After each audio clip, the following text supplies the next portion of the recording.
नमस्कार, आदाब, जय भीम, सत श्री अकाल। मैं हूं माजिद सिद्दीकी और आप देख रहे हैं फोकस हिंदुस्तान न्यूज़ चैनल। आज की ख़ास खबरें सब्सक्राइब करें, लाइक करें, शेयर करें। फिर आऊँगा एक ताज़ा खबर को लेकर माजिद सिद्दीकी।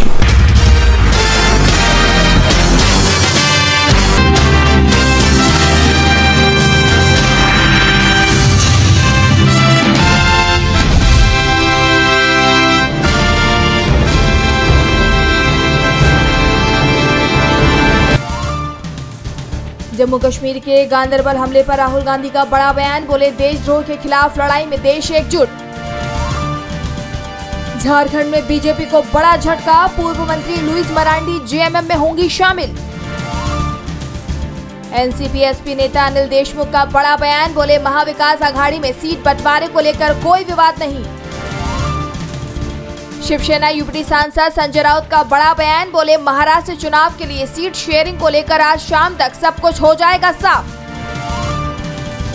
कांग्रेस नेता नाना पटोले का बड़ा बयान, कल महाविकास आघाड़ी करेगी संयुक्त प्रेस कॉन्फ्रेंस, प्रत्याशियों की करेगी घोषणा।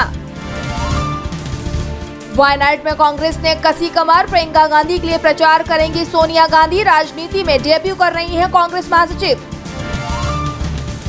राजस्थान उपचुनाव में सभी सीटों पर बगावत के हालात, बीजेपी अध्यक्ष मदन राठौड़ बोले सब कंट्रोल हो जाएगा। पाकिस्तान पर भड़के फारूक अब्दुल्ला, कहा 75 साल में कश्मीर पाकिस्तान नहीं बना तो क्या बन जाएगा।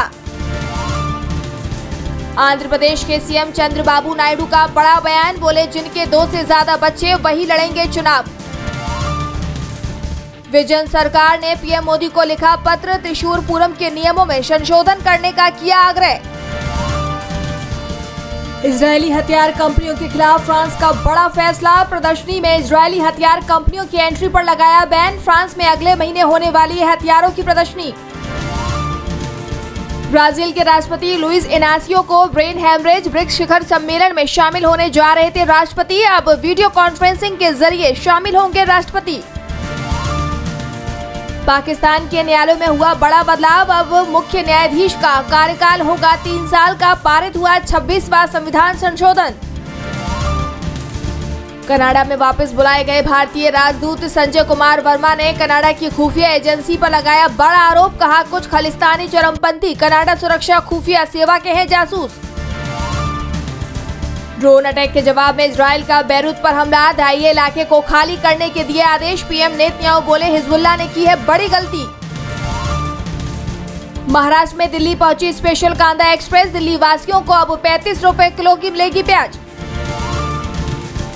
भारत से टकराव के बाद बढ़ रही मालदीव की मुश्किलें, दिल्ली से मदद मिलने के बावजूद गहराया आर्थिक संकट, पर्यटकों की कमी के चलते देश में पैदा हुई भारी विदेशी मुद्रा की कमी।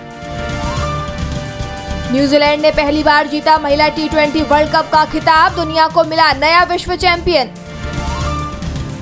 सिंघम करने के लिए खुद को लकी मानती हैं काजल अग्रवाल, बोली फिल्म ने सेट किया नया ट्रेंड। और प्रियंका ने अमेरिका में फिल्मी स्टाइल में बनाया करवा चौथ, तो कटरीना ने लिया सास का आशीर्वाद।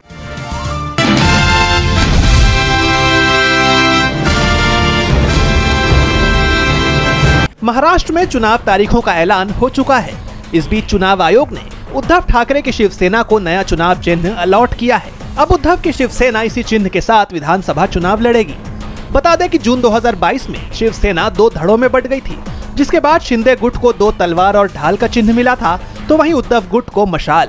लेकिन अब इसी मशाल के सिंबल को थोड़ा संशोधित करके पार्टी को सौंपा गया है।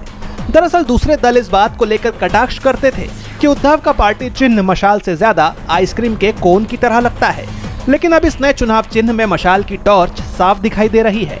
तो वहीं ये चिन्ह पूरी तरह से ब्लैक एंड व्हाइट है, यानी इसमें किसी तरह के रंग का इस्तेमाल नहीं किया गया है। बता दें कि राज्य में 20 नवंबर को वोटिंग होनी है, जहां महायुति गठबंधन फिलहाल सत्ता बरकरार रखने की कोशिश में लगा हुआ है, तो वहीं दोबारा सत्ता पाने के लिए महाविकास आघाड़ी भी जोर आजमाइश में लगी हुई है। हालांकि इस बार के लोकसभा चुनाव में महाविकास आघाड़ी ने राज्य में बढ़त बना ली है। अब देखना होगा कि इस बार महाराष्ट्र की सत्ता किसके हाथों में जाती है।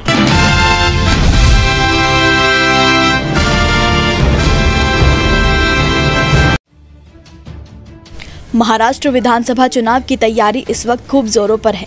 बीजेपी ने रविवार को 99 उम्मीदवारों की पहली सूची की घोषणा कर दी है। सूत्रों के मुताबिक शिंदे गुट और अजीत पवार गुट की पहली सूची जल्द घोषित हो जाएगी। लेकिन दूसरी ओर महाविकास अघाड़ी में सीटों के बंटवारे को लेकर लगातार विवाद चल रहा है। इसी बीच शरद पवार की पार्टी एनसीपी के 33 उम्मीदवारों के नाम भी तय हो गए हैं।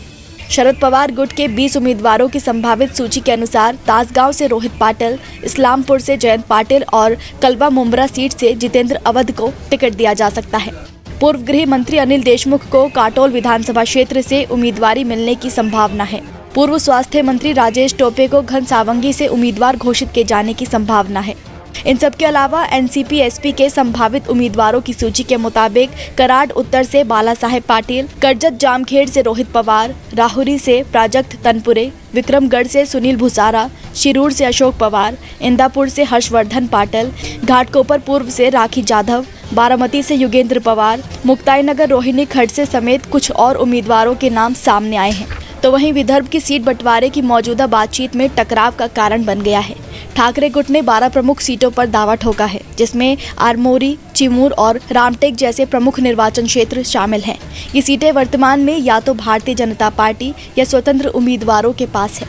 ठाकरे गुट का तर्क है कि चूंकि ये सीटें वर्तमान में एमवीए के मौजूदा नेताओं के पास नहीं है, इसलिए उनका दावा उचित है।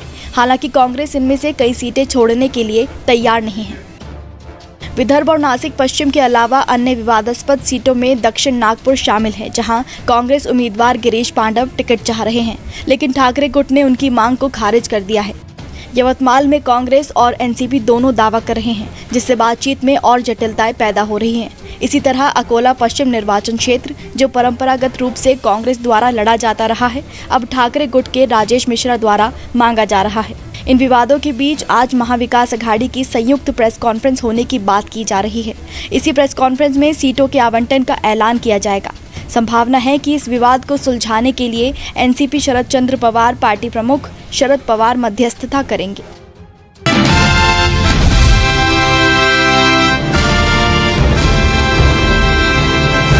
बहराइच जो कुछ हुआ है, मैं अपने पत्रकार साथियों का धन्यवाद देना चाहता हूं, और खासकर उन यूट्यूबर्स को, उन तमाम सोशल मीडिया के लोगों को जिन्होंने निष्पक्ष होकर के सच्चाई सामने लाने का काम किया। और सच्चाई ये है कि भारतीय जनता पार्टी ने जानबूझ करके दंगा कराया, क्योंकि उनको पता है कि चुनाव आ गया है, किसी भी सवाल का जवाब जनता में नहीं दे सकते हैं। इसीलिए राजनीतिक लाभ लेने के लिए जानबूझ करके भारतीय जनता पार्टी ने दंगा कराया है।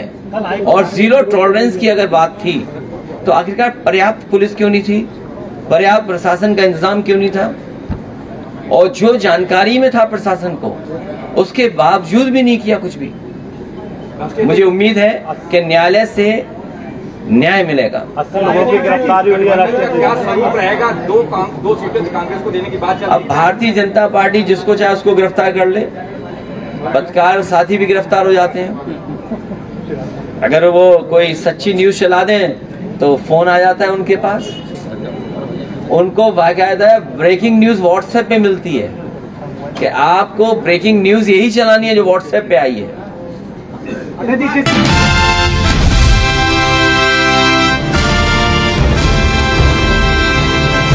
जम्मू कश्मीर में भले ही डेमोक्रेसी री-डाउनलोड हो चुकी है, लेकिन आतंकवादियों के इरादे कम नहीं हो रहे। इसी कड़ी में जम्मू कश्मीर के गांदरबल जिले में आतंकवादी हमले में डॉक्टर समेत 6 लोगों की मौत हो गई, जो जेड मोल टनल प्रोजेक्ट में काम कर रहे थे। आतंकवादियों ने हमला तब किया जब गांदरबल के गुंड में जेड मोल टनल परियोजना पर काम कर रहे मजदूर और अन्य कर्मचारी देर शाम अपने शिविर में लौट रहे थे। ये घाटी में किसी बड़ी बुनियादी ढांचा परियोजना के निर्माण श्रमिकों पर सबसे बड़ा हमला है। यह हमला ऐसे क्षेत्र में हुआ जहां पिछले 1 दशक में आतंकवादियों की मौजूदगी बहुत ही कम रही है। पहले आपको बता देते हैं कि जेड मोल प्रोजेक्ट है क्या, जिस पर आतंकवादियों ने हमला किया है। हमला किए गए डॉक्टर और श्रमिक जेड मोल टनल पर काम कर रहे निर्माण दल का हिस्सा थे, जो मध्य कश्मीर के गांदरबल जिले में गगनेर को सोनमार्ग से जोड़ती है। 2680 करोड़ रुपए की लागत से तैयार हो रही 6.5 किलोमीटर लंबी जेड मोड़ टनल का निर्माण कार्य लगभग पूरे होने वाला है। ये टनल श्रीनगर और सोनमार्ग के बीच बनाई जा रही है। ये टनल 932 गगनीर के पास हिमस्खलन प्रभावित क्षेत्र को बाईपास करेगी। इसका उद्देश्य श्रीनगर और सोनमार्ग के बीच पूरे साल संपर्क प्रदान करना है। टनल के आकार की वजह से इसे जेड मोड़ कहा जाता है। इसमें 2 लेन की सड़क बनाई जा रही है। टनल का उद्देश्य पर्यटक शहर के सोनमार्ग को हर मौसम में कनेक्टिविटी प्रदान करना है। जेड मोड़ टनल परियोजना के तहत कुल 10.8 मीटर लंबाई वाली एक मुख्य टनल, कुल 7.5 मीटर लंबाई वाली संशोधित घोड़े के नाल के आकार वाली स्केप टनल, कुल 8.3 मीटर वाली डी आकार वाली वेंटिलेशन टनल, कुल 110 मीटर व 270 मीटर लंबाई वाली 2 बड़ी पुलिया और कुल 30 मीटर लंबाई वाली एक छोटी पुलिया का निर्माण प्रस्तावित है। जेड मोड़ टनल निर्माण का कार्य करीब अंतिम चरण में है। आपको बता दें, आतंकवादियों ने रात 8:30 बजे हमला किया। इस समय सभी कर्मचारी खाना खाने के लिए मेस में जमा हुए थे। चश्मदीदों का कहना है कि जब कर्मचारी मेस में खाना खा रहे थे तभी 3 आतंकी वहां पहुंचे और अंधाधुंध फायरिंग शुरू कर दी। इससे पहले कोई कुछ समझ पाता, आतंकी वारदात को अंजाम देने के बाद वहां से फरार हो गए। आतंकवादियों की फायरिंग में 2 गाड़ियां भी जलकर खाक हो गई। इस हमले के बाद सबसे बड़ा सवाल ये उठ रहा है कि इतनी अहम टनल के निर्माण के लिए यहाँ सुरक्षा का कोई इंतजाम क्यों नहीं था, क्योंकि जिस तरीके से आतंकी आए और फिर वारदात को अंजाम देकर लौट गए, उसमें सुरक्षा में बड़ी चूक माना जाएगा। वहीं अभी तक सुरक्षा बलों ने इसे लेकर अभी तक कोई भी जानकारी नहीं दी है।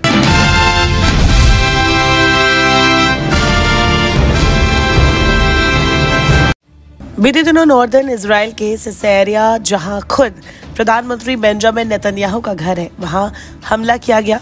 हमले में नेतन्याहू या उनके घर को कोई नुकसान नहीं हुआ, लेकिन कहा जा रहा है कि इसके बाद इजराइल हिजबुल्लाह और ईरान को करारा जवाब दे सकता है। इजराइल अपने दोस्त अमेरिका की मदद भी ले सकता है। इसी बीच ईरान भी अपने अगले कदम की तैयारी में जुट गया है। रूस के वॉरशिप्स पहले से ही ईरान में मौजूद है। रूस और ईरान में अभी कई डील को लेकर बातचीत चल रही है। कहा जा रहा है कि रूस Su-35 जेट्स और S-400 एयर डिफेंस और एंटी शिप क्रूज मिसाइल की सप्लाई करने की तैयारी में है। रिपोर्ट्स के मुताबिक अप्रैल में इजराइल पर पहले अटैक के बाद ही तेहरान ने रूस से Su-35 डील कर ली थी। बताया जा रहा है कि ये दावे यूके के रॉयल यूनाइटेड सर्विसेज इंस्टीट्यूट के रिसर्चर्स ने किए हैं। सूत्रों के हवाले से ये भी कहा जा रहा है कि ईरान ने रूस से एक Su-355 स्क्वाड्रन और S-400 हासिल कर लिया है। हालांकि इन रिपोर्ट्स को लेकर अभी दोनों देशों की तरफ से कोई आधिकारिक बयान सामने नहीं आया है, लेकिन इतना साफ है कि रूस ईरान की मदद कर रहा है और तेहरान और मॉस्को में अपनी नेगोशिएशन चल रही है। वेस्ट से वैसे ही रूस के संबंध अच्छे नहीं रहे हैं। वेस्टर्न कंट्रीज ने कई दफा आरोप भी लगाए हैं कि ईरान ने यूक्रेन वॉर के वक्त रूस को ड्रोन्स और मिसाइल मुहैया कराए हैं। यूके के रॉयल यूनाइटेड सर्विसेज इंस्टीट्यूट के रिसर्चर्स का यह भी दावा है कि कितने भी Su-355 ईरान को सप्लाई किए जाए उसमें वक्त लगेगा। इसमें फ्लाइट क्रूज, मेंटेनर्स को ट्रेनिंग देनी होगी और भी कई चीजें बैलेंस करनी होगी, जिनमें निश्चित तौर पर वक्त लगेगा। दूसरी तरफ कुछ दिन पहले ही अमेरिका ने अपने अत्याधुनिक मिसाइल डिफेंस सिस्टम थाड को इजराइल भेजने का फैसला किया था। ये फैसला 1 अक्टूबर को ईरान की ओर से इजराइल पर किए गए भीषण मिसाइल हमले के बाद लिया गया था। अमेरिकी राष्ट्रपति जो बाइडेन ने कहा था कि थाड की तैनाती का मकसद इजराइल की सुरक्षा सुनिश्चित करना है। वह बीते दिनों रूस के राष्ट्रपति व्लादिमीर पुतिन और ईरान के राष्ट्रपति मसूद पेजेश्कियन की तुर्कमेनिस्तान में मुलाकात हुई, जिसे लेकर एक्सपर्ट कई तरह की संभावनाओं पर बात कर रहे हैं। एक्सपर्ट्स का मानना है कि ईरान के हवाई हमले के बाद इजराइल बदले की तैयारी में जुटा हुआ है। ऐसे में ईरान हमले पर कैसे रिएक्ट करेगा, इन दोनों नेताओं की मुलाकात से ये तय हो गया होगा।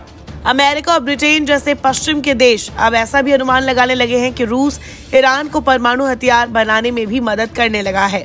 अब देखना बाकी है कि रूसी प्रधानमंत्री की मुलाकात के बाद जहां ईरान ने इजराइल पर करीब 200 मिसाइलें दागे थे, अब प्रेसिडेंट से मुलाकात के बाद मिडिल ईस्ट में जंग का कैसा हश्र होता है। क्योंकि इधर लेबनान में भी हमले के दौरान इजराइल ने दावा किया था कि हिजबुल्लाह के ठिकानों से रूसी हथियार बरामद किए गए हैं। मतलब अब साफ है कि इस मिडिल ईस्ट की जंग में अब रूसी पूरी तरह से कदम रख चुके हैं।